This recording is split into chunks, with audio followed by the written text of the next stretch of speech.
Welcome in the Carpooling with Ben. Folks, an amazing organization that's been in existence for quite some time, and they really focus on the comprehensive abilities for learning when it comes to students who may need a little extra help. Joining me in the car, Sara Rodrigues of the Balanced Learning Center. Sara, thank you so much for joining me in the car. Anytime, man. Great to have you here.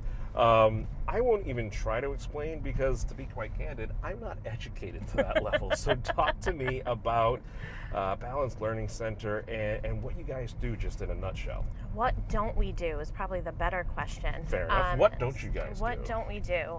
Swim lessons. Okay, noted. We don't do that. Noted. Gymnastics. You know, we don't do leave like the that. unitard at home, folks. Yep, leave that at home. So what we do is we work with kids and families and adults. Okay. We provide behavioral health services, so like mental health, therapy, psychotherapy, that talk therapy piece. We do consultation in schools. Okay. We help teachers and school settings kind of help better understand their kiddos and ways to help them in the classroom as well as outside of the classroom, so outside of recess, things like that. We do occupational therapy, we do speech therapy, we run a ton of groups, and that is primarily where we focus most of our attention. So we will create groups based on interests to help kids develop social skills, Okay. help kids develop their own talents, their own hobbies, their own interests. Because a lot of times what happens is our kids that maybe need a little bit of extra help, they get really good at interacting with their therapist. They don't get really good at generalizing that to, say, the playground. Okay. Or in a group of kids that are just playing a board game. They don't get a chance to do that. Translate those skills and that applied learning. Very interesting. So you've been doing this for quite some time. How did you get to this point with it? So or how did you start? How did I start? Lord. Okay, so I've been doing this type of work since I was 18. Okay. So 3 years, ladies and gentlemen. 3 years. 3 years. Sure. So 18 years. No, Okay. 20 years. 20 I'm sorry, years. I can All do right. some math. That's all right. So I've been doing this type of work where working with kids and families and trying to help kids with trauma histories and with things like ADHD and anxiety and depression. So we've been doing that. I've been doing that for a long, long time.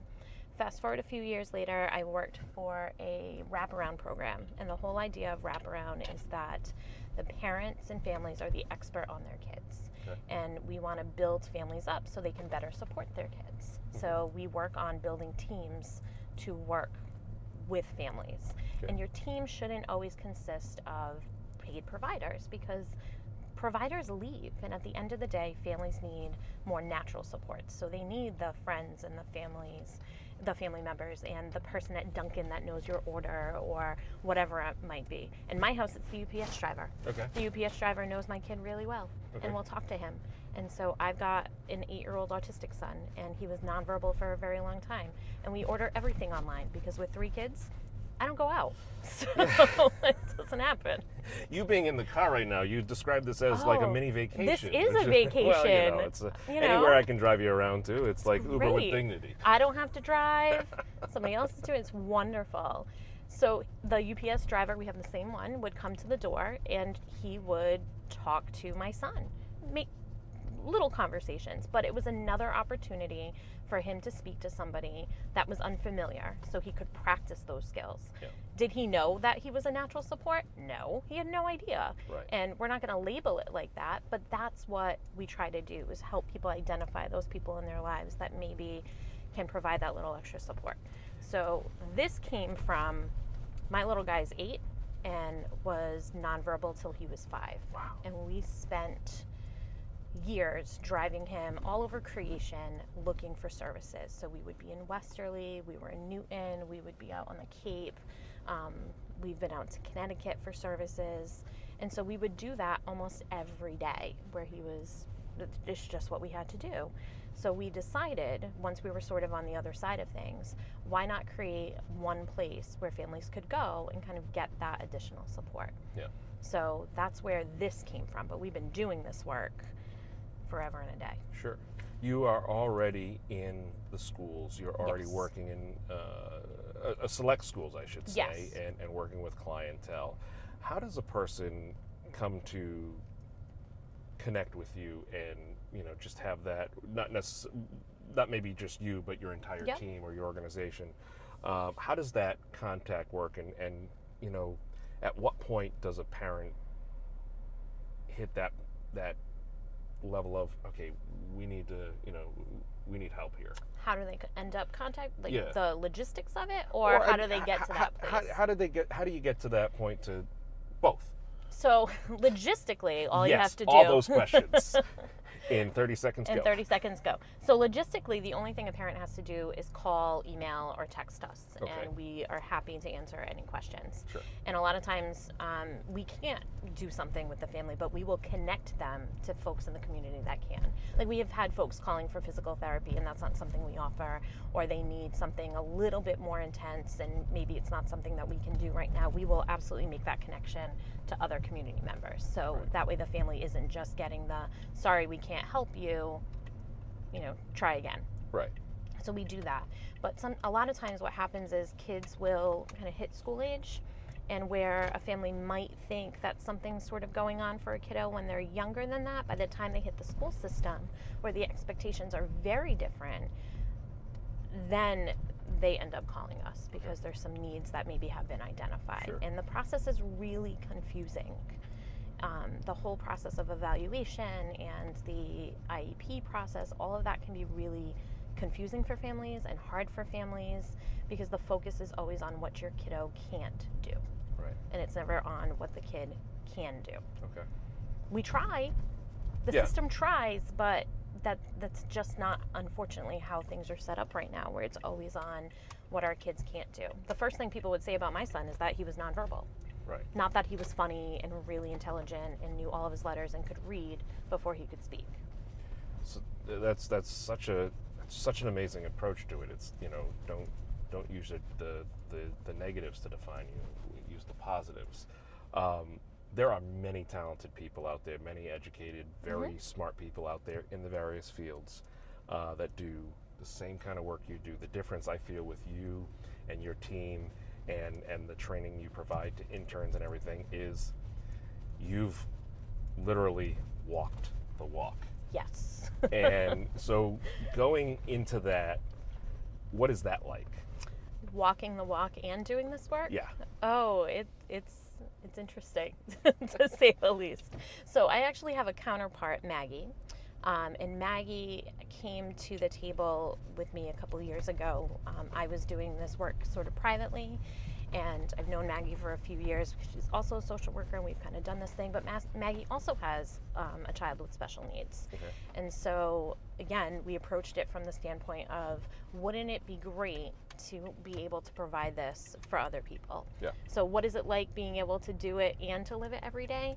I think it actually helps the work that you do. So we can look at a situation and respond both professionally, but also as a parent. Yeah. So this is what I would want to hear as a parent, and be able to tailor things based on that way. And also come to it with the understanding that not every family has the supports they need to be able to kind of get their kiddos to therapy or to the services that are out there. So we try to do a lot of coming into the kids' school or having just one set location where kids can feel comfortable and kids can feel welcome. It can be really nerve-wracking when you have a kiddo who's really struggling with a variety of issues and you're waiting in a waiting room. Yeah. And that waiting room is not set up for kids. In theory it is. Sure. But I can... By the book it is, by but, the book it but, is, but right. by reality standards and everything, it just isn't. It just isn't. I have a runner.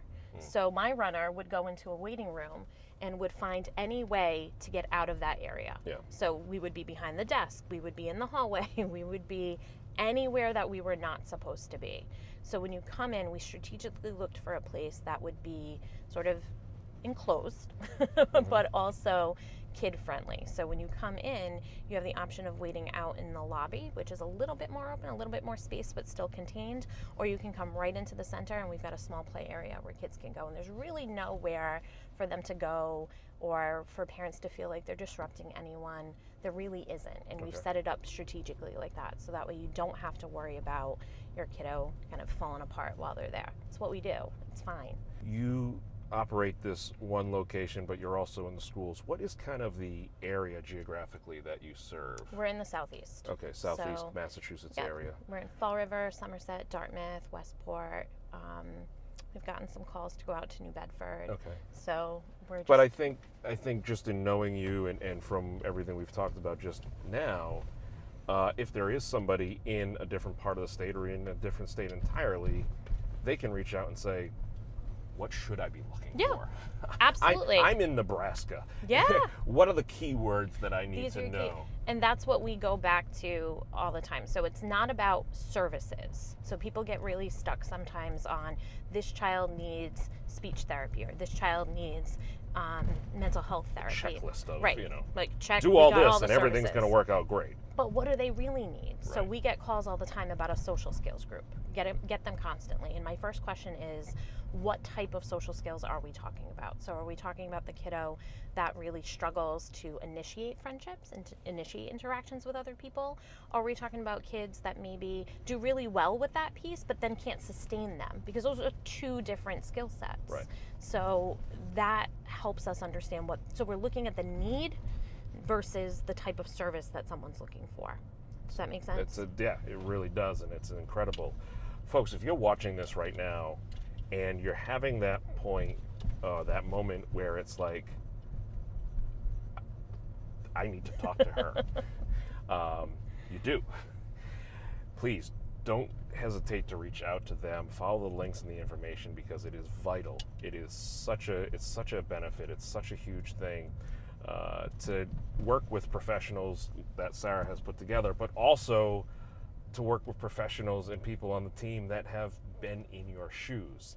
And the biggest thing that you could do is, if you don't have kids that are in this situation, but you know somebody who does, please share this episode with them, because that information can be, I don't want to say the lifeline to the parent sanity, but it really could be, it could really make the connection to help, you know, it's a connection. Keep it all in balance for the person. Because parenting in and of itself can be really isolating, Yeah. but when your kiddo just doesn't fit the norm, it's even more isolating. There are people that maybe just don't always understand, and we try to create an environment where kids can come through the door, families can come through the door and feel like they're understood. So we had a kiddo ask to do their birthday party at one of our Lego groups. Wow. So we run a Lego club and the kids come in every Monday. Our Lego group facilitator had gotten married this past weekend, so Lego had been on hiatus and now Sure. it's back.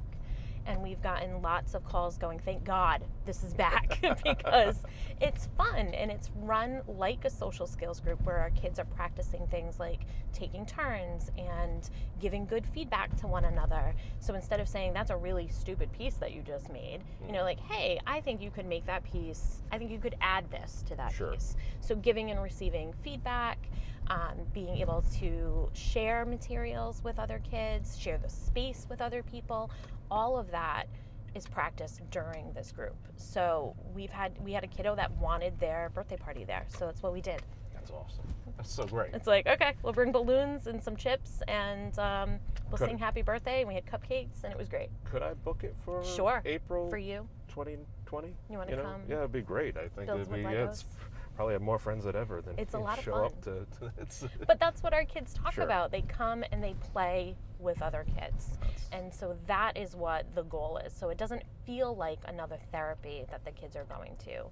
Always go back to the group piece is probably the most important piece, that we can do the individual work all day long. But the group piece is where kids really seem to thrive, because Sure. they don't get that opportunity otherwise. So we do it. So That we've is had amazing. Lego, we've done STEM clubs, we've done, we have a board game group going on right now that'll probably morph into a mad science group. Yes, where they blow stuff up that's and fun. make big messes, and it's all done in our room, so no one else has to deal with the cleanup. You deal with the mess. Yeah, we deal with the mess. It's Awesome. all good. We have a Halloween party that's coming up, so we've got lots of things that are going on, and most of it we offer either for free or at a very, very low cost. That's great. That's So. great. Folks, find them online, follow the links, learn more about Balanced Learning Center. They're an amazing organization. And again, if you're just at that point where you're about ready to hit the wall, you just have questions, Just call us. it's the best thing you could do. The worst thing they could say is, you know what, there are services or there are things that we can help you with, but they're in a different location, or you need to contact somebody else.